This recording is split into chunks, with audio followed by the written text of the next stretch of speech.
Hello everyone, welcome back to my channel. So today we are going to start a new series that is on chordates or the vertebrates.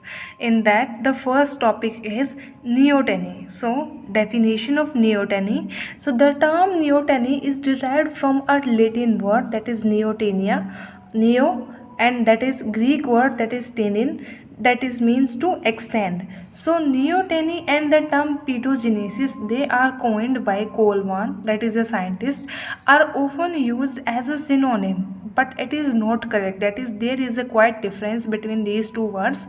Neoteny, or it is also known as juvenilization, refers to the retention of a larval or an embryonic trait in the adult body. That is, when an organisms acquire a fully adult body, then also it retains some characters that of a larva.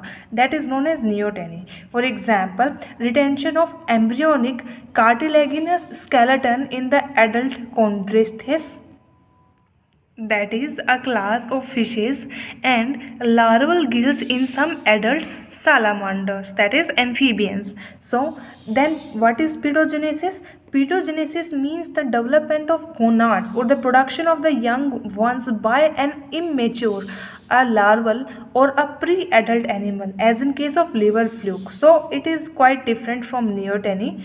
Okay, then the examples of neoteny. So there are various examples. First is in case of flightless birds, such as in case of ostrich, emus, kiwis. They are believed to have evolved by retaining the characters of the chicks. That is, chicks do not possess, we can say, the flying features, and losing the ability to the fly. So physical proportions of these birds resemble those of the chicks of the flighted birds.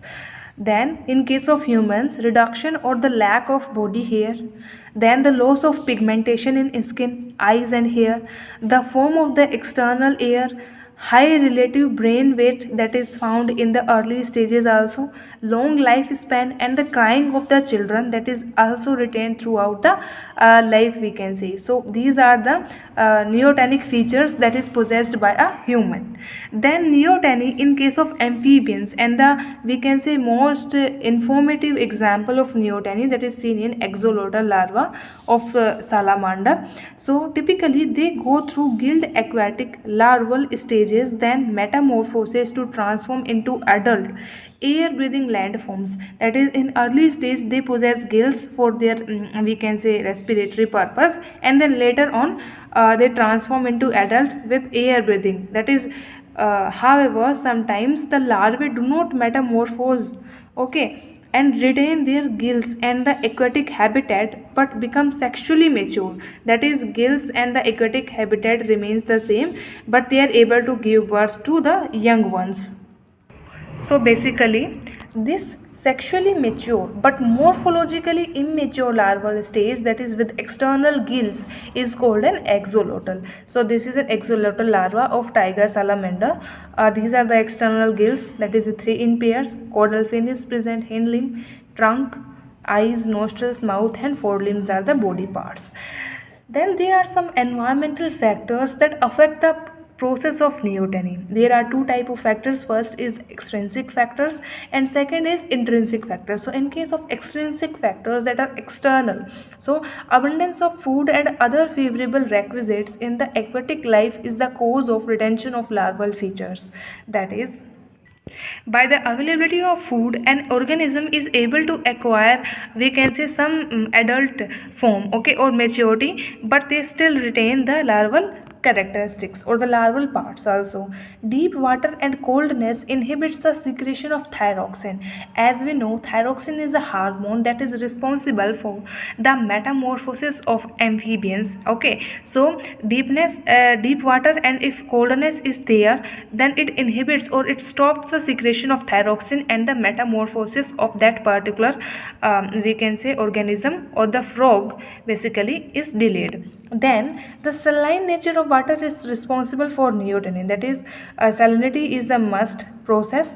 Then low temperature is responsible for the arrest of metamorphosis. Again, that is, if there is low temperature, then neoteny happens, and that is, metamorphosis is delayed for some time. Then there are some intrinsic factors also, that is the varying threshold levels of the thyroxine and its analogs, that is the internal we can say the hormones, that is thyroxine and triiodothyronine. These two are the hormones that play an important role in the metamorphosis into the adult form. By the degree of responsiveness of the larval tissues to the hormones, that is how much a particular tissue respond to that hormone. Not all the tissues respond equally to the dose of a particular hormone, so that depends also on that factor. So this is a diagram basically, that is the original development, that is on during the onset of a particular, we can say, hormonal level, and after that offset. So here, so shorter development is observed, that is when hypomorphosis took place, that is less than the actual metamorphosis or the normal metamorphosis. And if hypermorphosis took place, that is there is more level of the thyroxine secretion, then it took the larger development, longer development form. Okay, so that is the thing, that is pre-displacement and post-displacement leads to the development of a particular organism. Then there are the types of neotenin, that is neotens retain the ability to regenerate the limbs, the tails, and nearly every organ in their body. That is the ability of regeneration is in present in them, as we can see in case of salamander, in case of lizard or amphibians, this is present. So the first is obligate neoteny, that is they never fully metamorphose and retain the larval characteristics in the varying degrees into the adulthood. That is, most of these species are insensitive to thyroid hormone doses, that is there is a stage in which they should possess the larval characteristics in some sort of degree, we can say. If we add to the hormone doses, it does not affect them at all, that is they are insensitive to the hormone doses.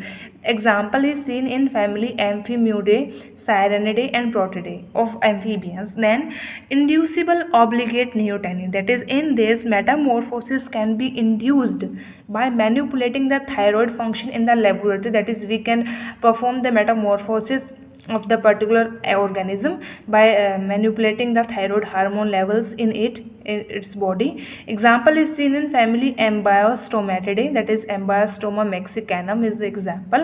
Then the third is facultative neoteny, that is it occurs in the individuals or entire population as a result of environmental factors, that is for example in extremely cold temperature where a terrestrial existence would be inhospitable, individuals or population may remain aquatic, retaining the larval characteristics into their adulthood also.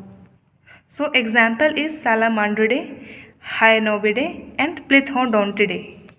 So this is a chart representing the types of neoteny. First is the partial, or it is also known as obligate neoteny, that is when metamorphosis is delayed due to some reasons, that is ecological or the physiological changes in the environment. Then the intermediate, or it is also known as inducible obligate. So the larva showing neoteny also reproduce sexually here, but undergo metamorphosis in the suitable condition if provided then. And it is the last is the total or the facultative neoteny, that is it is also known as complete neoteny. So it remains larva throughout the life, that is larva of Necturus, Siren and Proteus. Then this is a diagram representing the factors affecting neoteny, that is the role of thyroxine hormone, that is hypothalamus releases corticotropic releasing hormone that affects pituitary, and then pituitary releases thyroid stimulating hormone that affects on thyroid, and then later thyroid releases the T4 and T3 hormones that promote the metamorphosis in amphibians. And pituitary also releases prolactin hormone, which is responsible for delaying the metamorphosis in the amphibia. And there are some environmental cues that act on the hypothalamus so that it can release the CRH, that is nutrition availability, the temperature, the light, etc. So this is the early stage and the later stage development in amphibia. Okay, at last an adult is able to form.